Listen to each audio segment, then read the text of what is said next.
Ketika kita melekat dengan Dia dan hidup di dalam Dia, seperti ranting yang terus tinggal pada pokok anggur, buah-buah kerajaan sorga akan secara otomatis, bahkan tanpa susah payah, akan kita hasilkan. Saya percaya buah-buah kerajaan tidak dapat diproduksi oleh usaha manusiawi, seberapapun kerja keras ataupun upaya yang manusia itu coba lakukan. Karena Tuhan mengendaki kita menjadi pohon tarbantin kebenaran yang ditanam di pelataran rumah Allah kita. Yesaya 61 ayat yang ketiga. Kita akan menjadi pohon yang menghasilkan buah kerajaan ketika kita mengandalkan Tuhan dan tidak mengandalkan kekuatan sendiri. Yeremia 17 ayat yang kelima dan ayat yang ketujuh. Sama seperti pohon yang berakar dan terhubung dengan sumber air akan bertumbuh dan berbuah. Seperti itu jugalah keberadaan kita. Menanamkan akar rohani kita di gereja lokal yang terhubung dengan sumber kehidupan ilahi, barulah langkah awal yang perlu terus dilanjutkan dengan berakar di dalam Dia.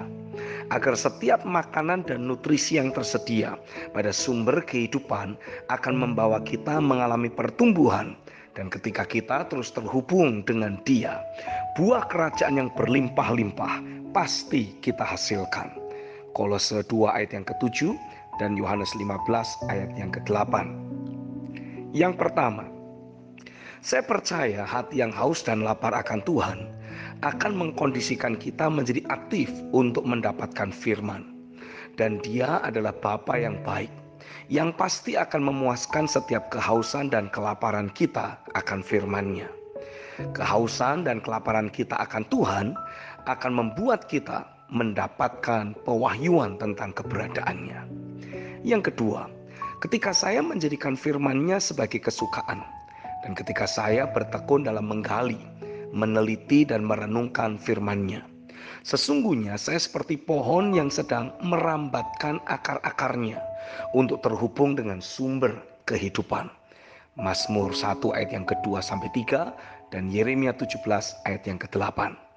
Yang ketiga, ketika saya mengimajinasikan firman, memperkatakan dan menubuatkan firman atas hidup saya, sesungguhnya saya sedang terus memberi asupan firman yang membuat kehidupan ilahi atau zoe dalam hidup saya terus mengalami pertumbuhan.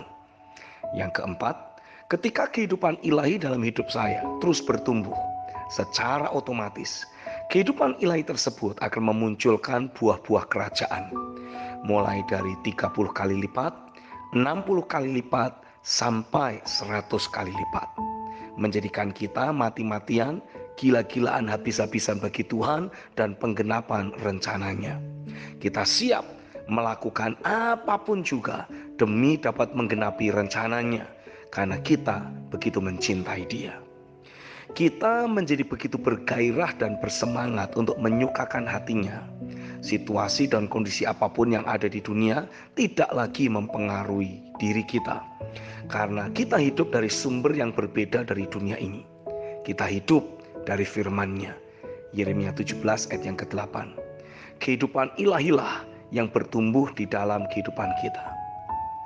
Ketika kita terus menjagai hati yang haus dan lapar akan Tuhan, dan terus bertekun dalam perenungan firman, terus dikobarkan oleh passion dari Tuhan, hidup mati-matian, gila-gilaan dan habis-habisan bagi Tuhan dan penggenapan rencananya, kita akan mendapati kehidupan ilahi yang terus bertumbuh dalam hidup kita, akan mulai memunculkan berbagai kemampuan dan potensi dalam diri kita yang bersifat ilahi. Kemampuan dan potensi yang tidak akan pernah seorang pun dapati dari ilmu pengetahuan secanggih apapun di dunia ini. Karena ini adalah kemampuan dan potensi yang bersumber dari kehidupan Allah sendiri. Inilah yang membuat kita menjadi pribadi yang unggul, terpandang dan disegani di dunia ini. Seperti Daniel yang menjadi 10 kali lebih cerdas dibandingkan orang-orang di zamannya. Daniel 1 ayat yang ke-20. Kekonsistenan kita dalam menjagai hati yang mencintai Tuhan dan senantiasa haus lapar akan Dia akan membawa kita bertumbuh sampai menghasilkan hasil 100 kali lipat. Kehidupan ilahi dalam diri kita akan bertumbuh sampai pada puncak potensinya. membawa kita merepresentasikan dirinya sebagai sang raja segala raja di domain yang dia tetapkan. Menjadi pemimpin negeri seperti Daud yang mengembalikan pemerintahan Tuhan, sang raja atas segala raja di atas muka bumi ini. Sehingga kerinduan hati Bapa untuk memulihkan segala sesuatu dapat terwujud dari keberadaan kita, gerejanya yang hadir di dunia.